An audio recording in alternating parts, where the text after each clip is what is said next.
He can barely manage the stairs on his own. Honestly, it would be better for everyone if we found him a proper long-term care home. My aunt said this on a Wednesday afternoon in my grandfather's kitchen. She was on the phone with her sister. She thought I was in the backyard. I wasn't. I was standing 2 feet around the corner in the hallway, holding a mug of coffee I'd just poured, and I heard every word. And I want to tell you exactly what I did with what I heard, because what happened next took 7 months and a lawyer named Helen and a Tuesday morning in November, when my aunt walked through a door she thought was hers and found something she wasn't expecting. But I'm getting ahead of myself. My grandfather's name is Edmund Mackay. He's 75 years old now. This all happened last year when he was 74, and before I say anything else I need to tell you who he is, because none of this makes sense without that part. Edmund came to Canada from Scotland in 1971 with $40 in a postal money order and a suitcase that had belonged to his own father. He was 20 years old and didn't know a single person in the country. He settled in Toronto because a man he'd met on the boat told him Toronto was the place, and he got a job driving a forklift in a warehouse near the Port Lands, and he worked that job for 3 years before he moved into dispatch and then into logistics coordination and then, eventually, into owning a small freight brokerage out of an office above a laundromat on Danforth Avenue.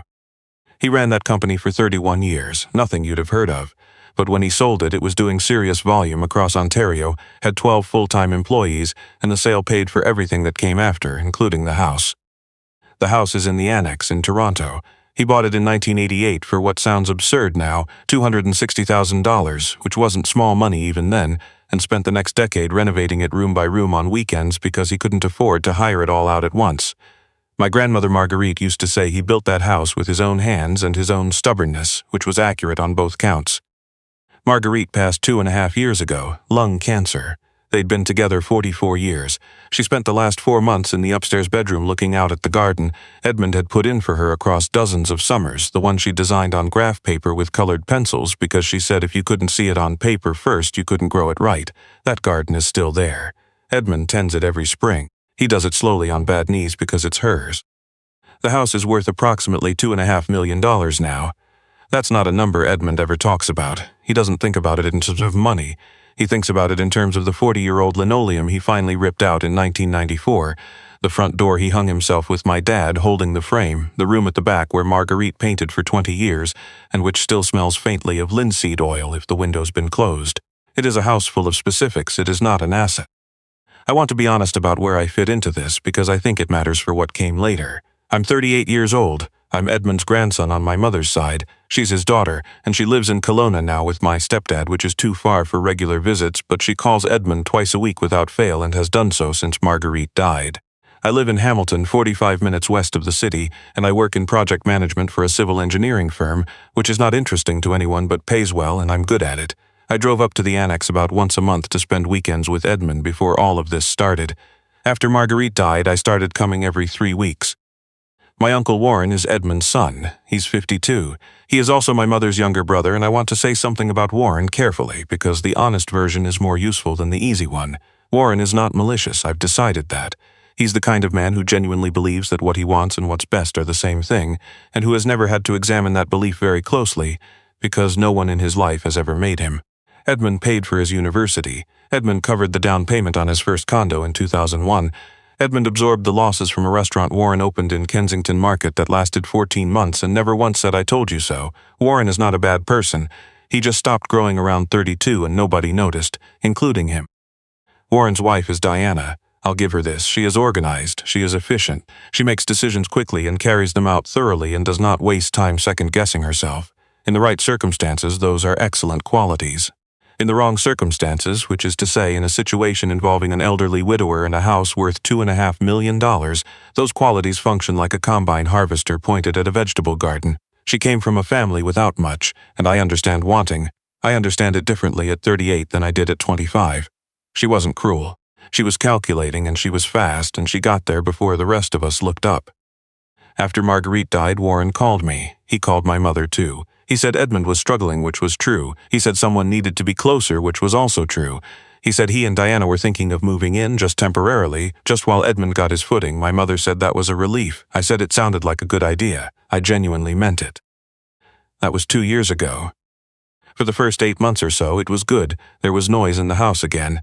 Diana cooked. She is a genuinely good cook, that's true, and Warren would watch hockey with Edmund on Friday nights, and I could hear in my grandfather's voice when I called that he was less alone, and being less alone is not a small thing. I know what Edmund's 3 in the morning looked like in those first months after Marguerite, because he'd call me at odd hours sometimes and not have much to say, and I'd just stay on the line with him. Less alone was worth a lot. But it turned, not all at once. It turned the way things turn when nobody's watching for the moment, slowly, and then it's already done.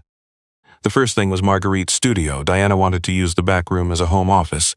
Edmund said fine. He moved Marguerite's remaining canvases, 11 of them, into the basement, wrapped in moving blankets. I found out about this 3 weeks after it happened.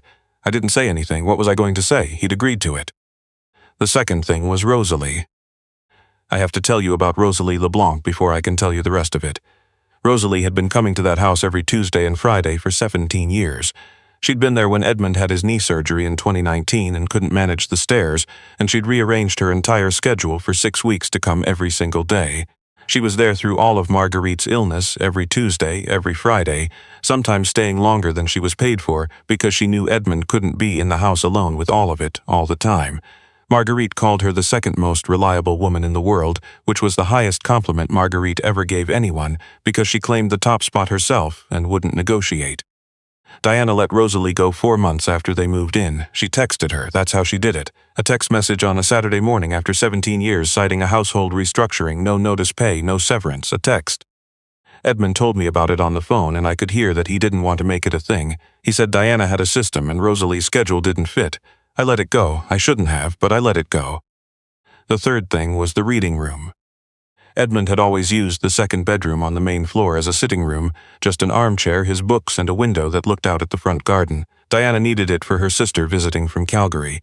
Edmund moved upstairs. The stairs were getting harder for him. He didn't complain. I heard about the move from my mother, not from him. By the time I'm describing, I was noticing things when I came to visit. The art on the walls had changed. Marguerite's pieces were gone, replaced with prints Diana had ordered online. The fridge held food Edmund didn't eat. Warren had started calling it our place in front of me, and I'd noticed him catch himself the first couple of times, and then I noticed him stop catching himself. I said nothing. I told myself these were small things. I told myself Edmund was happy, or at least not unhappy, and that he'd say something if it were otherwise. That was my mistake, and it belongs to me. The Wednesday I told you about, the phone call I wasn't supposed to hear, I'd come up on the GO train without telling anyone in advance. Edmund had mentioned the week before that he'd been wanting to try a new ramen place on Bloor Street that his barber had recommended, and I thought I'd surprise him. I let myself in with my key and went to the kitchen for coffee before heading upstairs to find him, and I heard Diana's voice, and I stopped. She was talking to her sister. She said Linda near the beginning, so I knew, and she was talking about Edmund, not cruelly. That's the part I keep coming back to. She wasn't saying anything with spite. She was saying it practically, the way you discuss a logistical problem you've been thinking through for a while. She said the stairs were becoming a real concern. She said the house was a lot to manage for a man his age. She mentioned there were some excellent long-term care options in the city, a couple of lovely ones in Etobicoke and one out near Oakville, and that it was really about finding the right time to have the conversation. And then she said the thing that went through me like something cold. She said once he's settled somewhere comfortable, the house makes a lot more sense for all of us. Once he's settled somewhere comfortable. She meant once he was out. I stood in that hallway for about 90 seconds. I did not make a sound. I went back out the front door. I sat on the steps for a while, and then I did something I hadn't done in 15 years, which was call my mother and tell her the full, unedited version of something instead of the one I'd softened. She was quiet through most of it. When I finished, she said, "Brendan, you need to talk to a lawyer before you say one single word to either of them." I want to tell you about Helen Vogt, because she matters to this story more than anyone except Edmund. Helen is in her mid-50s and she does estate planning and elder law, and she was recommended to me by a colleague whose firm had used her in a trust dispute. The important thing is that she had no connection to my family. I made the appointment myself. I paid for it myself. I sat across from her in her office on Wellington Street on a Friday afternoon and told her everything. When I finished, she asked me what I wanted for my grandfather. Not what I thought he deserved, not what I thought should happen to Warren and Diana. What did I want for Edmund? I said I wanted him to stay in his house, and she said, "Does he want that?" And I realized I hadn't asked him. I went to see Edmund that Sunday, just the two of us. Warren and Diana were at a friend's place up in cottage country for the weekend, which I'd confirmed before I came. We went to the ramen place on Bloor Street, and over lunch I asked him directly. I said, "Grandpa, are you happy in the house?" He put down his chopsticks and looked at me for a long moment and said, "I'm in my house, that's not nothing." And then he said something I have thought about almost every day since. He said, "Brendan, I spent 40 years building a life in that house. Lately, I feel like a boarder in it, and I don't know when that happened." He'd known for a while, he just hadn't said it because saying it meant asking someone to do something about it, and Edmund came from the kind of generation where asking for help was the absolute last resort. I went back to Helen, I told her what he said, and she said, "All right, let's talk about what the house could do instead." I'm going to walk you through what actually happened carefully, because people get this part wrong when they imagine it, and because it is entirely legal and entirely straightforward, which is exactly why it worked. Edmund Mackay is the sole registered owner of that property, his name only on a title he has held since 1988. He never signed a joint ownership agreement with Warren, he never added anyone to the deed, he simply allowed 2 people to live in his house, and when nobody corrected the drift for 2 years, they began to believe the drift was the destination. A person who holds clear title to a property can give it away. That's it, that is the whole mechanism. Edmund gave the house to a charitable housing organization, one that operates transitional and supportive housing for older adults and immigrant seniors in Toronto. He chose them specifically because he'd read it about them in the Star the previous winter, a piece about their waiting lists, about families who'd spent 30 and 40 years contributing to this city and ended up with nowhere decent to land at the end. He said to me, "I came here with $40. There are people in this city right now who came with less than I did and have nowhere to go." He didn't need me to make the case for it, he'd already made it himself. There was one condition on the gift, one only: the house had to carry Marguerite's name. Over the following 10 weeks, I drove up to Toronto more than I had in any 3-month stretch of my adult life. I sat in Helen's office. I sat in Edmund's kitchen at the table while he signed things, and I brought him coffee, and we didn't talk about it much because neither of us are people who talk about things more than is necessary. He was calm through all of it, calmer than I was. There were dinners with Warren and Diana during those weeks. I need to say that because it sounds strange. I sat at Edmund's table and ate Diana's cooking and talked about nothing in particular while, somewhere in the city, title was transferring and paperwork was being finalized. I don't know exactly what I felt. I know I wasn't gleeful. Mostly I felt like a person watching weather come in from far off, knowing where it was going to break, and having decided not to shout a warning.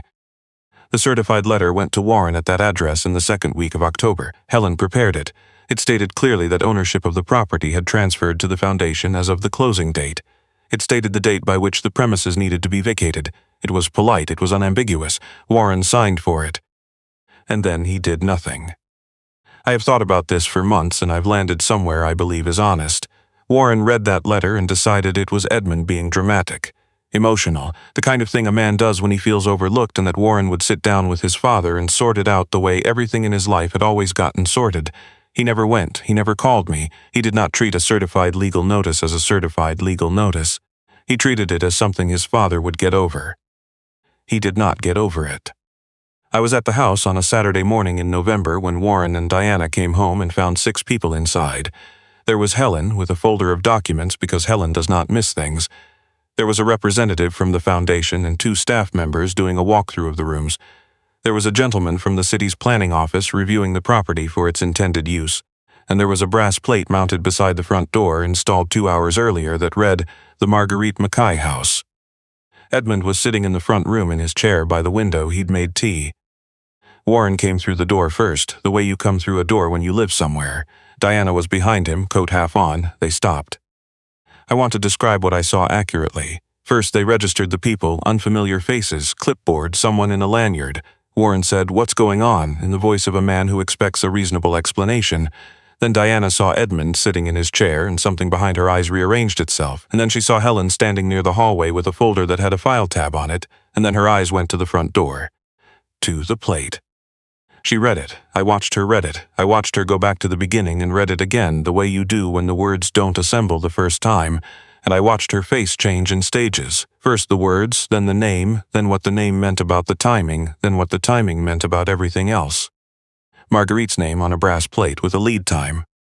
If it was on a plate, someone had planned it. If someone had planned it, it had been in motion for months. If it had been in motion for months, then the letter Warren had signed for had been real, had always been real, and Warren had known and had not told her. She turned to Warren, and Warren was already looking at Edmund. Edmund set down his tea.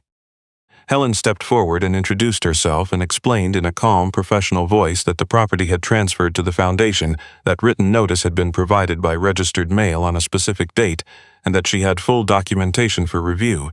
She'd brought 3 copies. Warren said, "Dad, just that," and Edmund looked at him for a moment and didn't answer. Diana said, "Warren, she's saying you signed for a letter." Her voice was flat, not loud. The flatness was worse than loud. Warren didn't answer her. I put on my jacket. Edmund looked over at me and I gave him a nod and he nodded back. There's a shorthand between us that comes from a lot of years and most of it doesn't need words. I said the one thing I said that entire morning. There's a property management office at Yong and Egg that handles rentals. I can send you the number. Then I shook hands with Helen and the foundation rep and walked out past my uncle.